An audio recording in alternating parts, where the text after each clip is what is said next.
shir jiraayad ay si wada jira ugu qabteen maanta magaalada Boosaaso maamulka gobolka Bari kan degmada Boosaaso taliyaha ciidanka booliska Puntland ayaa waxay amar ku bixiyeen in la joojiyo dhammaan bacaha iyagoo sheegay in bacdu ay waxyeelo badan oo dhibaato gaarsiiso deegaanka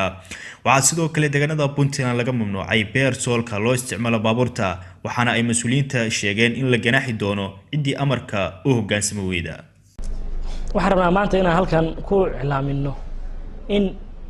go'aamadii horey loo soo saaray oo uga soo baxay xukuumadda dawladda Puntland oo baarlamaanku soo ansixiyay go'aamadii sidoo kale golaha deegaanka ee degmadu iyaguna ay qaateen oo ay yideen oo ah in bacaha laga joojiyo dhammaan deegaanada Puntland oo idil waxaan rabnaa inaan u sheegno shacabka ku dhaqan degmada Boosaaso iyo nawaaxigeeda in laga joojiyo magaalada bacaha in laga joojiyay bacaha khafiifka iyo bacaha kale oo madow oo alaabta lagu rito in laga joojiyay dadka bacahaas isticmaalana ama haysta oo ka ganacsada hadii noqon lahayd kuwa kala yimaada control ka soo geliya hadii ay noqon lahayd kuwa magaalada dhexdeeda ku haysta in intaba muddo 10 cisho ah ilaa iyo bisha kowdeeda ugu dambeyn cid allaale cid lagu arko iyadoo dukaankeeda baca yaalo ama iyadoo baca wadada keenaysa inta laaba sharciga waafaqsan la marin doono iyadoo aan bacaha loo ogolay inay soo maraan baraha controlada checkpointyada ay dawladda Puntland ay leedahay sidoo kale waxaan isla afgaranay in la joojiyay bacihii madooba oo beersoolka ah gaadiid allaale gaadiidkii lagu qabto isagoo beersool leh cid allaale cid doonta ha lahaato waxa laga qaadayaa lacag ganaaxa $100 oo ay yeelan doonaan ciidanka booliska dawladda Puntland besbeer baartigii ama goobtii lagu qabto iyadoo lagu gadayo isla berri wixii laga bilaabo laga howlgalayaa iyadana waxa laga qaadayaa talaabo sharciga waafaqsan mamnuucida bacaha waa ku celinayna bac waa mamnuuc 10 bisha hadda gudoomiyuhu kowda bishuu qabtay bisha saddexaad cidii laga helo waa lagu ganaaxay mana aha waxa kowda bisha loo qabtay waxa magaalada yaal weey waxa soo galaya ma wixii soo galaya ciidamada dhamaan waxay ku amran yihiin gobolada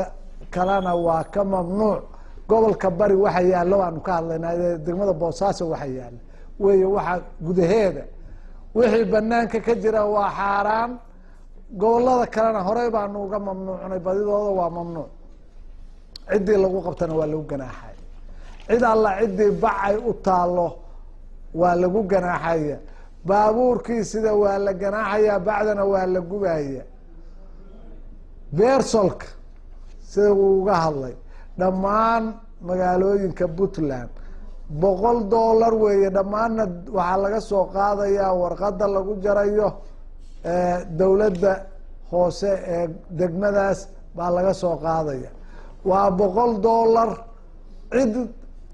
loo dhaafayaa ma jiro isbeer baartisyada gada keena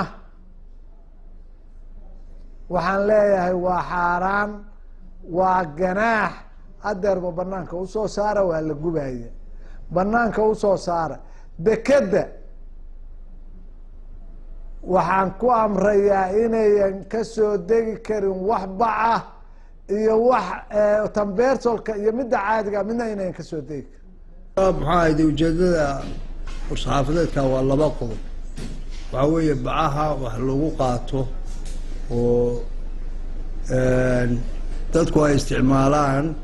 kuwaasoo dawladda Puntland iyo baarlamaankeeduba ay go'aan hore ku saareen inaan dalka lagu isticmaali karin haddana waxaad moodaa inay socoto maxaa sharcigaas uu dhaqan gelin ana markii uu koowaad aanu ka hadalno bacaha wax lagu shubto ee wax lagu qaato oo dadku siyaabo badan ay u isticmaalaan oo dhibtooda leh oo maxaa nabaad guurka keena oo maxaa xoolihii laayay maanta laga bilaabo waxa weeye waa mamnuuc bayeen cid hadlaale cidii lagu arko ilaa bisha kowdeeda sidoo uu yiri wixii ka dambeeya goobtii gada waxa maxaa ciidamadu amar ku qabaan